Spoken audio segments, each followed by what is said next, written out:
మట్లో sweet potato రోజు ఒకటి ఒకటి. మా వైపు ఇది నిన్నకంటే పెద్దది. ఇది మా అమ్మ ఊరు నుంచి వస్తా ఉంటే అన్న ఇది పొలంలో నాటుతా ఉంటే ఒక చిన్న మొక్క తెప్పించుకుంది, అక్కడి నుంచి తెచ్చి వేసింది.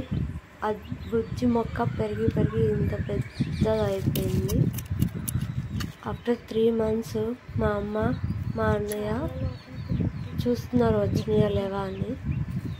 మేము చూసుకోలేదు, లోపల ఇంత పెద్ద లావుగా అయిపోయి ఇంత చేయి పట్టినంత పెద్దగా వచ్చాయి.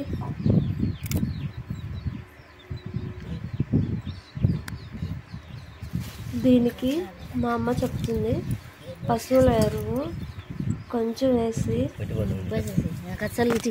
2-3 రోజులకు ఒకసారి వాటర్ పెడతా ఉంటే ఇంత పెద్దగా చిన్న గడపలికి చూతా మట్టి కొంచెం లూజ్గా ఉండాలంట. గట్టి మట్టి ఉంటే ఆ వేరు దిగదు. ఉందో అది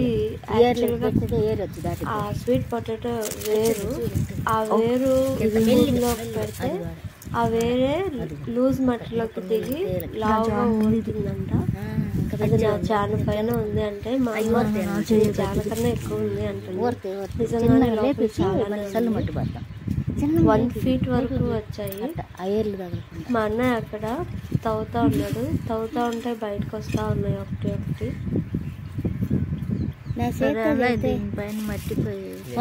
పుట్టింది మనం పండించుకొని పైన చూసే ఫుడ్ ఐటమ్స్ లైక్ వెజిటబుల్స్ కన్నా భూమి లోపల తవ్వుతూ ఉంటాయి. అవి ఎంత పెద్దగా వస్తూ ఉంటాయి. కనిపించే పంట కన్నా కనిపించకుండా భూమి లోపల ఉండే పంట చాలా సర్ప్రైజ్లు ఇస్తూ ఉంటుంది.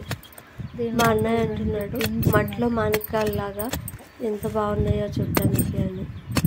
అవి తెంపుతూ ఉంటాయి, ఆ సౌండ్ ఎంత మంచిగా అనిపిస్తుంది. అప్పుడే కట్ చేసుకుని అంత ఫ్రెష్గా చూస్తూ ఉంటే అది నా చేయి పట్టట్లేదు, అంత సైజులోకి వెళ్ళిపోయింది. దీనిలో ఏమి పెస్టిసైడ్స్ ఏమీ లేకుండా ఓన్లీ పశువులు ఎరువు వాటర్ తోటి పండించినవి.